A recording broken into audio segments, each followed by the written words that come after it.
Shalom Elohim, haleluya, puji nama Tuhan. Semangat pagi Bapak Ibu Saudara yang dikasihi Tuhan kita, Yesus Kristus. Jumpa lagi bersama saya Pendeta Samuel Mawuntu dalam Renungan Pagi ke 1437 hari. Renungan pagi ini mengudara. Puji Tuhan. Bapak Ibu Saudara yang dikasihi Tuhan, sebelum kita mengawali segala aktivitas kita di pagi hari ini, marilah kita mengawalinya bersama Tuhan dengan mendengarkan firman Tuhan. Sebelum kita membaca, mendengarkan, dan merenungkan firman Tuhan hari ini, mari kita minta pimpinan Roh Kudus. Kita berdoa. Bapa di surga, berbicaralah kepada kami semua.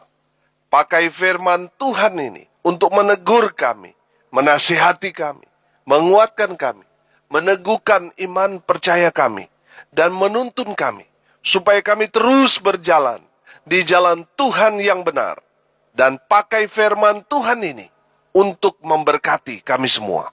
Di dalam nama Tuhan Yesus yang adalah firman Allah yang hidup, kami berdoa. Amin. Haleluya. Mari buka Alkitab kita dalam kitab Ayub pasal 42 ayat 1 sampai ayat 6. Di bawah perikop, Ayub mencabut perkataannya dan menyesalkan diri. Demikian firman Tuhan. Maka jawab Ayub kepada Tuhan, "Aku tahu bahwa Engkau sanggup melakukan segala sesuatu, dan tidak ada rencanamu yang gagal. Firman-Mu, siapakah dia yang menyelubungi keputusan tanpa pengetahuan? Itulah sebabnya, tanpa pengertian, aku telah bercerita tentang hal-hal yang sangat ajaib bagiku dan yang tidak ku ketahui. Firman-Mu, dengarlah, maka akulah yang akan berfirman. Aku akan menanyai Engkau, supaya Engkau memberitahu aku. Hanya dari kata orang saja aku mendengar tentang Engkau, tetapi sekarang mataku sendiri memandang Engkau. Oleh sebab itu, aku mencabut perkataanku, dan dengan menyesal, aku duduk dalam debu dan abu." Amin. Haleluya. Bapak Ibu Saudara yang diberkati Tuhan, firman Tuhan ini merupakan pengakuan dosa Ayub di hadapan Tuhan. Ayub mengaku dosanya atas keluhan-keluhan Nabi Ayub kepada Tuhan karena penderitaan yang pahit yang dia alami. Akhirnya saudara, Ayub sadar dan dia menyesali. Ayub memohon ampun atas kesalahan yang telah dia lakukan di hadapan Tuhan. Menarik sekali bahwa firman Tuhan ini adalah akhir penderitaan Ayub. Karena setelah pengakuan dosa Ayub ini, Ayub dipulihkan. Amin. Haleluya. Bapak Ibu Saudara yang dikasihi Tuhan, pertanyaannya sederhana. Apakah saudara mau dipulihkan Tuhan?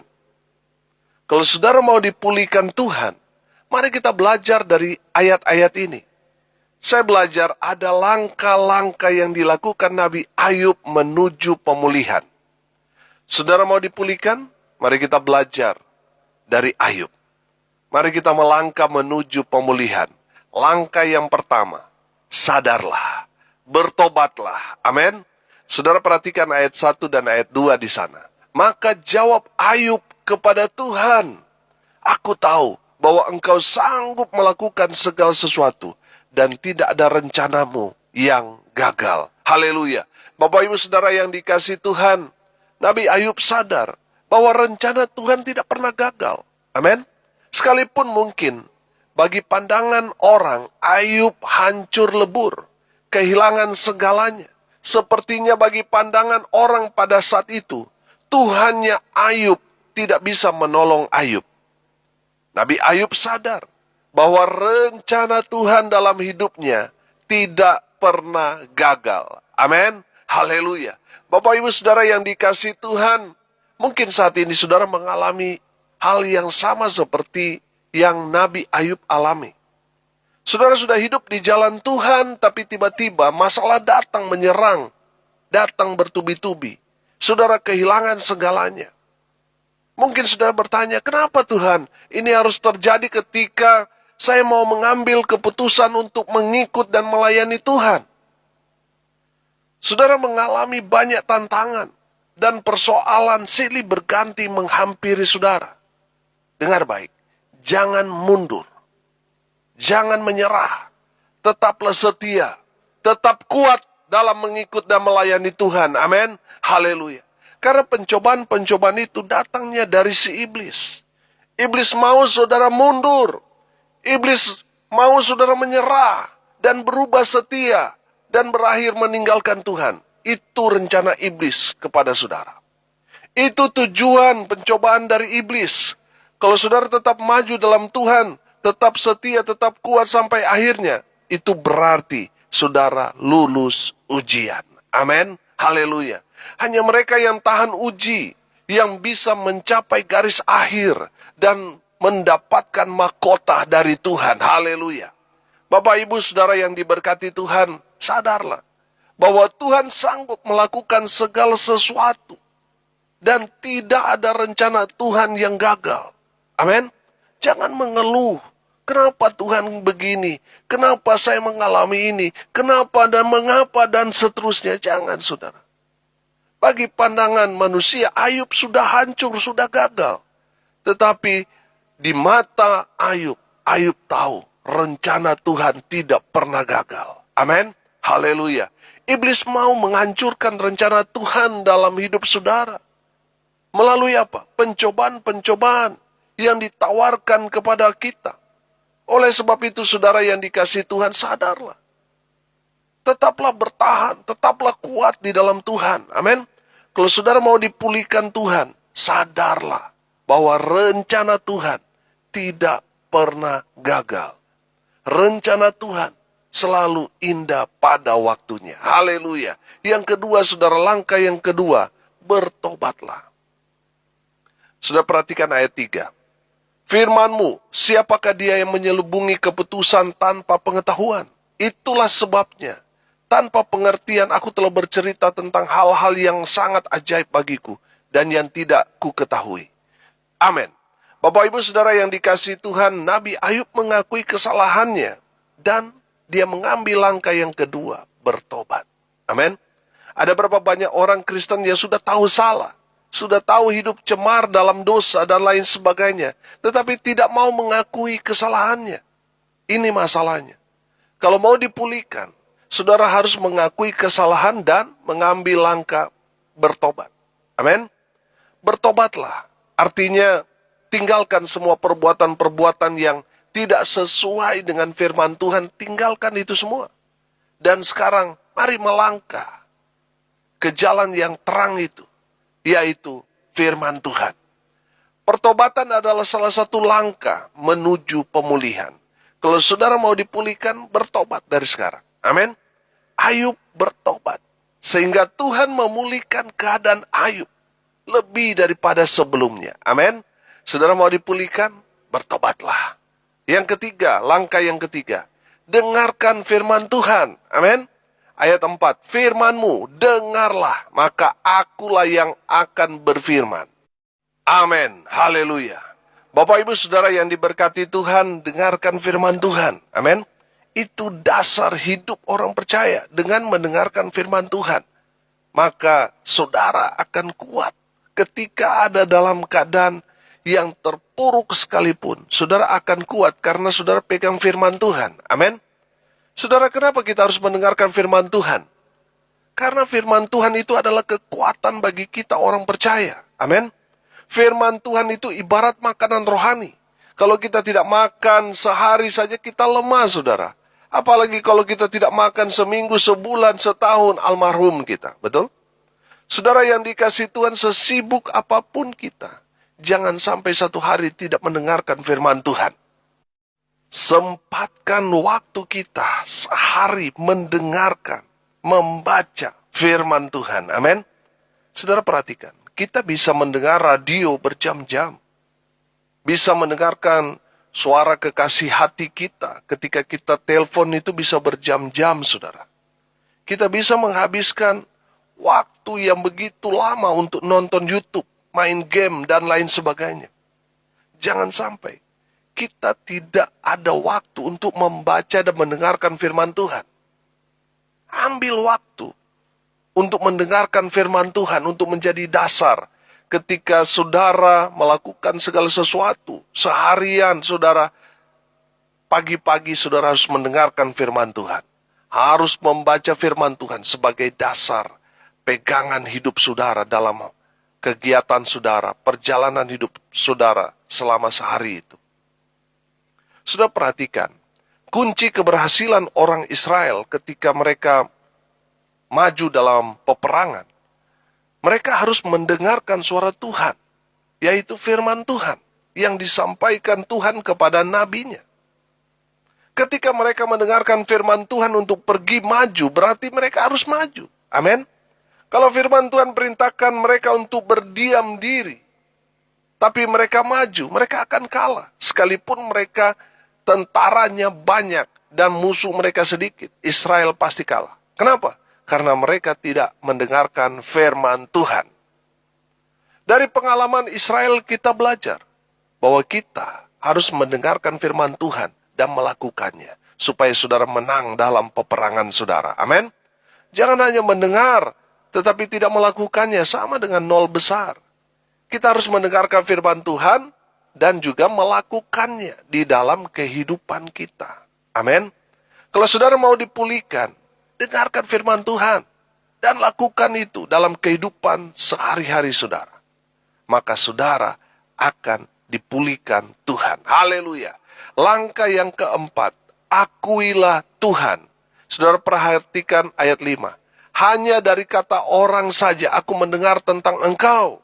Tetapi sekarang mataku sendiri memandang engkau. Amin. Haleluya. Bapak Ibu Saudara yang dikasihi Tuhan, Nabi Ayub mengakui keberadaan Tuhan dalam hidupnya.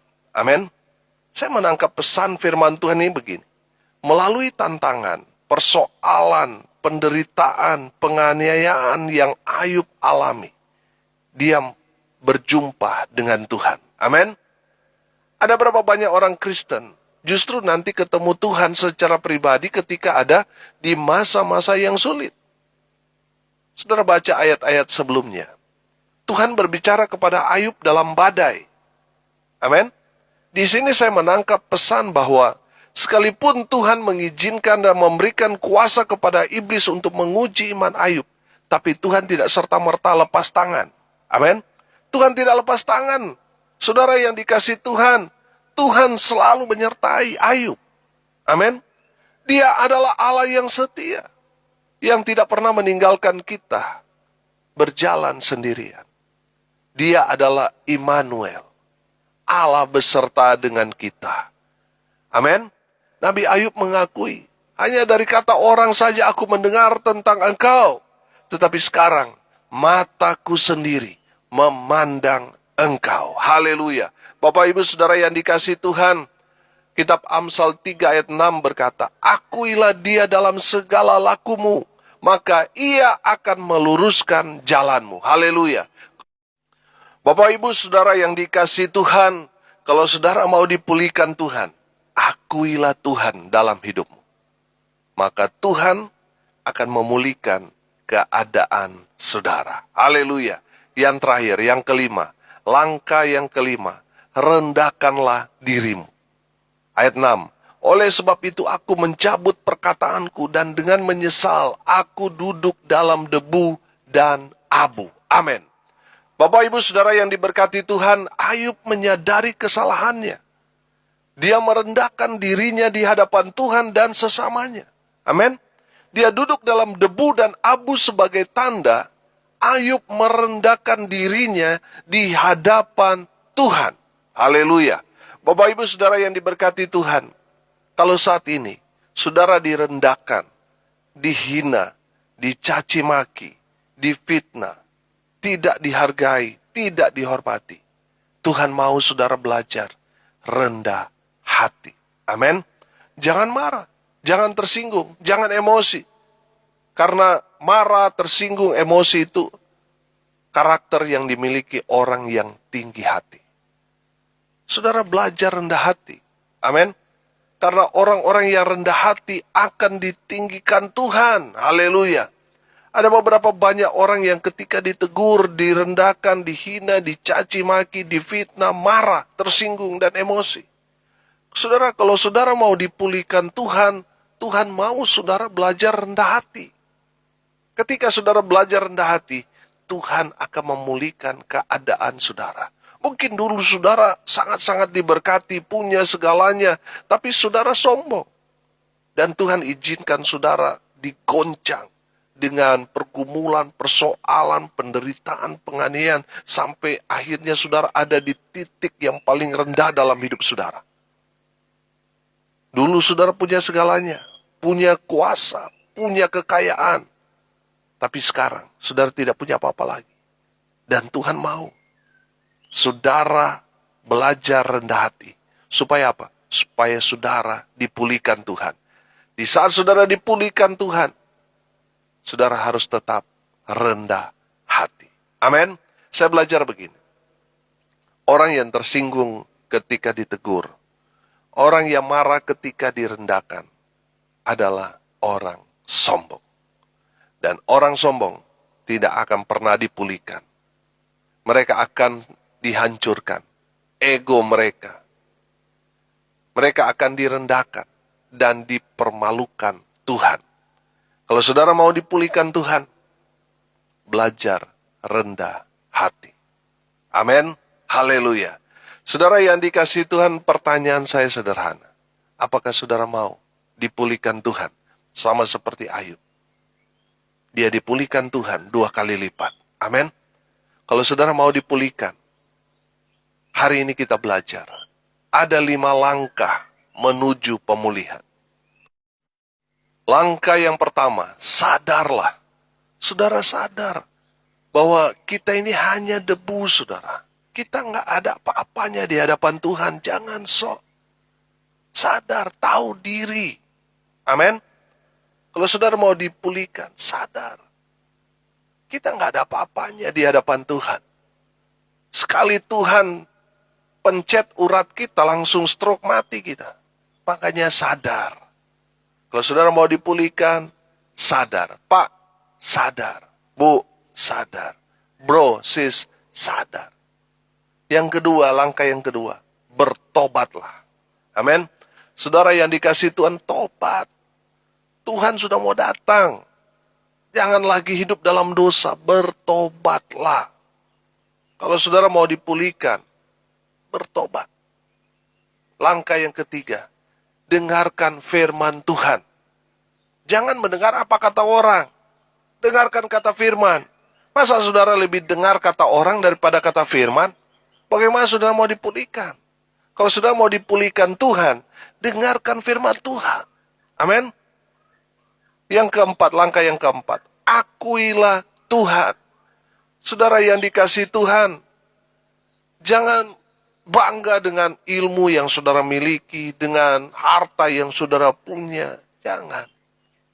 Sekali Tuhan tegur, habis semuanya. Akuilah Tuhan dalam hidup saudara. Bahwa semua yang kita miliki itu milik Tuhan. Amin. Semua yang kita dapatkan itu karena Tuhan. Haleluya. Akui Tuhan. Yang kelima, langkah yang kelima, rendahkanlah dirimu. Di saat saudara merendahkan diri di hadapan Tuhan, Tuhan akan memulihkan keadaan saudara. Tuhan akan mengangkat saudara tinggi. Nah, kalau saudara sudah ada di tempat yang tinggi, sudah dimuliakan Tuhan, sudah dipulihkan Tuhan, tetaplah rendah hati. Amin.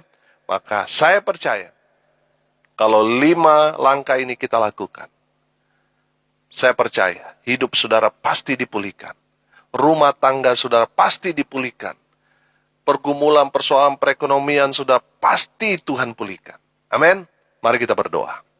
Terima kasih Bapa di surga atas kebenaran firman Tuhan yang sangat memberkati kami. Berkati semua pendengar, berkati hidup mereka, berkati rumah tangga mereka, berkati di dalam usaha pekerja mereka. Pulihkan keadaan mereka. Di dalam nama Tuhan Yesus, hamba berdoa memberkati mereka yang saat ini sedang bergumul, dengan sakit penyakit. Mereka yang saat ini sedang ada di rumah maupun di rumah sakit. Tuhan Yesus sendiri yang lawat mereka, menjamah dan memberi kesembuhan. Di dalam nama Tuhan Yesus Kristus. Hamba berdoa untuk mereka yang saat ini sedang berduka cita. Tuhan memberikan penghiburan, kekuatan kepada keluarga yang ditinggalkan. Hamba berdoa di dalam nama Tuhan Yesus. Untuk mereka yang hari ini berulang tahun, Tuhan Yesus memberkati. Hamba berdoa juga untuk bangsa dan negara kami, Indonesia, pemerintah yang ada di dalamnya. Tuhan berkati dan Tuhan memulihkan keadaan bangsa kami. Di dalam nama Tuhan Yesus, pemulihan terjadi atas bangsa kami Indonesia. Hamba berdoa untuk pelayanan yang Tuhan percayakan kepada hamba, baik dalam pengembalaan di tengah jemaat, di tengah keluarga. Tuhan Yesus memberkati. Hamba berdoa berkati pelayanan bersama dengan Infinity Ministry. Tuhan memberkati. Baik hamba-hamba Tuhan yang ada di dalamnya, pembina, pengurus, dan seluruh anggota. Beri kami satu hati, melakukan kehendak Tuhan, memberitakan Injil sampai ke ujung bumi. Pakai media sosial yang kami gunakan untuk dapat menjangkau mereka yang belum terjangkau. Hamba berdoa berkati seluruh anggota tim doa Petra Nasional. Tuhan berkati mereka, dimanapun mereka berada. Hamba berdoa biarlah berkat Tuhan turun memenuhi semua pendengar. Bapak Ibu Saudara yang dikasihi Tuhan, arahkanlah hatimu dan terimalah berkat dari Tuhan Yesus. Tuhan memberkati engkau dan melindungi engkau. Tuhan menyinari engkau dengan wajah-Nya dan memberi engkau kasih karunia. Tuhan menghadapkan wajah-Nya kepadamu dan memberi engkau damai sejahtera. Di dalam nama Tuhan Yesus, sumber segala berkat. Bapak Ibu Saudara yang percaya katakan, amin. Puji Tuhan. Bapak Ibu Saudara yang dikasihi Tuhan, kalau saudara merasa diberkati melalui renungan pagi ini, bagikan juga kepada saudara-saudara yang lain, agar mereka juga diberkati. Karena untuk itulah kita dipanggil, untuk jadi berkat. Kalau saudara mau konseling, mau sharing, mau didoakan, saudara bisa WA Japri nomor saya di 081-337-491-360. Saya bersama tim doa Petra Nasional akan berdoa buat saudara. Karena kami percaya bagi Tuhan tidak ada yang mustahil. Amin. Saudara yang mendengar kabar baik ini melalui media sosial dari Infinity Ministry, saudara bisa menghubungi tim doa di sana di 081-237-247-340. Saudara yang mau dilayani konseling, saudara bisa menghubungi layanan konseling keluarga Infinity Ministry di call center di 081-91-30-15-83 kali. Ada hamba-hamba Tuhan yang siap melayani saudara. Salam kasih dari Bali, saya Pendeta Samuel Mauntu, sampai jumpa besok pagi. Tuhan Yesus memberkati kita semua. Haleluya.